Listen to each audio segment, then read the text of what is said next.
ఈరోజు 175 చోట్ల క్యాండిడేట్లు పెట్టడానికి చంద్రబాబు నాయుడుకి క్యాండిడేట్లు దొరక్క పవన్ కళ్యాణ్తో జత కలిసినా కూడా ఇంకా కూడా అనౌన్స్ చేయలేని దౌర్భాగ్య స్థితిలో ఉంటూ రాష్ట్రం సంగతి దేవుడెరుగు, కనీసం నా కుప్పాన్నైనా నేను కాపాడుకోకపోతే రాబోయే 2024లో 175కి 175 అని జగన్మోహన్ రెడ్డి గారు ఘంటాపదంగా చెప్తున్నప్పుడు మనం ఓడిపోతే తలెత్తుకోలేమన్న భయంతో ఈరోజు కుప్పానికి వెళ్తున్నారు తప్ప మరొకటి కాదు.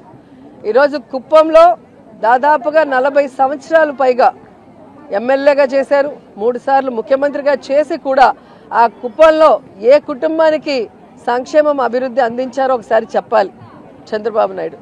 ఈరోజు జగన్మోహన్ రెడ్డి గారు ప్రతి కుటుంబానికి కూడా ఈ రాష్ట్రంలో ఉన్న పేద కుటుంబాలకి ఏమి ఇస్తున్నామో సంక్షేమాన్ని అక్కడ ప్రతి కుటుంబంలో ఎలిజిబిలిటీ ఉన్న అందరికీ కూడా పార్టీ చూడకుండా కులం చూడకుండా జగన్మోహన్ రెడ్డి గారు వెల్ఫేర్ స్కీమ్స్ ఇస్తున్నారు.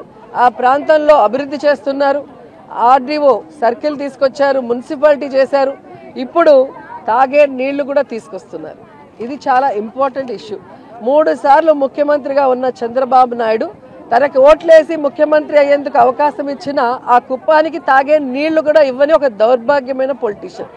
సో ఇక ఆ కుప్పంలో ఓట్లు చంద్రబాబు నాయుడుకి వెయ్యరు అనేది తెలుసుకొని ఈరోజు కాళ్ళు చేతులు పట్టుకోవడానికే వెళ్ళాడు. ఎందుకంటే మున్సిపల్ ఎలక్షన్స్లోనే మీరు చూశారు, లోకేష్ చంద్రబాబు నాయుడు గల్లీ గల్లీ తిరిగినా కూడా ఎలా ఫుట్బాల్ ఆడేశారో ఆ కుప్పం ప్రజలు మనం అందరం కూడా గమనించాం. రాబోయే 2024లో కూడా కుప్పం ప్రజలు చంద్రబాబు నాయుడిని ఫుట్బాల్ ఆడతారు. 175కి 175 జగన్మోహన్ రెడ్డి గారికి ఇవ్వబోతున్నారు. కాంగ్రెస్ పార్టీ షర్మిలాని ఏపీ ఇన్ఛార్జిగా తీసుకొచ్చే ప్రయత్నం చేస్తుందని ఏమొస్తుంది అంటే వార్తలు వస్తున్న నేపథ్యంలో షర్మిల ఏపీ కాంగ్రెస్ ఇన్ఛార్జిగా మీకేమైనా ఇబ్బందా? మాకైతే ఏ ఇబ్బంది లేదు.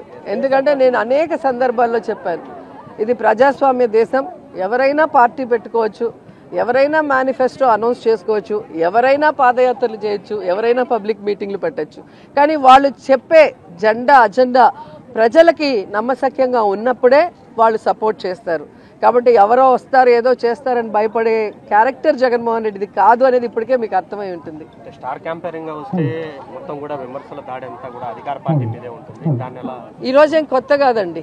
ఎక్కడైనా అధికార పార్టీ విమర్శలు ఎదుర్కోవటం ఈ దేశంలో మనం చూసాం. కానీ జగన్ అన్న అపోజిషన్లో ఉన్నప్పుడు కూడా అధికార పార్టీని తిట్టకుండా జగన్ గారినే తిట్టిన దాఖలాలు మనం కళ్ళారా చూసాం.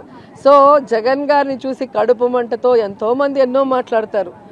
రజనీకాంత్ డైలాగ్ ఉంటుంది కదా, ఏం డైలాగ్ చెప్పాను కదా నగీర్లో, కాదు దానికి ఏంటి చెప్పు.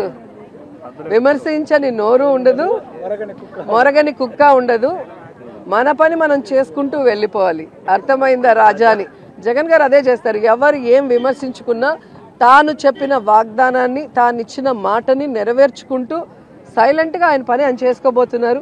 ప్రజలు గమనిస్తున్నారు కాబట్టి ఈరోజు 2019 నుంచి ఈ రోజు వరకు ఏ ఎన్నికలు వచ్చినా కూడా వార్ వన్ సైడ్ అన్నట్టుగా జగనన్నకే సపోర్టివ్గా ఉన్నారు అంటే అర్థం అదే.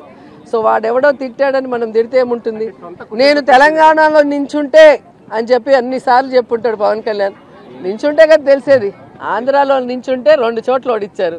తెలంగాణలో పార్టీని నించోబెడితే బర్రె లెక్క కన్నా తీసిపోయాడు. అంటే ఎంత మీ మీడియా హైప్ చేసినా పవన్ కళ్యాణ్ లోకేష్ని జాకీలు పెట్టి ఎత్తాల్సిందే కానీ ఆ జాకీలు ఇరిగిపోతున్నాయి, వాళ్ళు మాత్రం పైకి రావట్లేదు.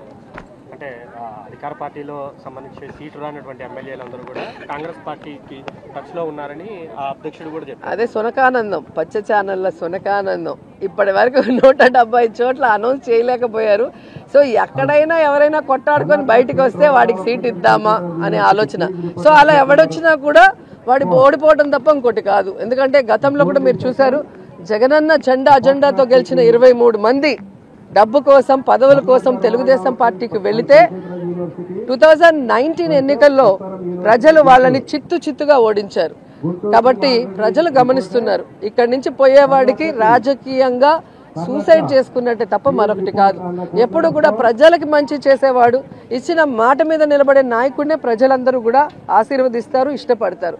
అలాంటి జగనన్నతో ఉంటే ఒక ఎమ్మెల్యే ఎంపీయే కాదు కదండి, ఎమ్మెల్సీలు ఉన్నాయి, కార్పొరేషన్ చైర్ ఉన్నాయి.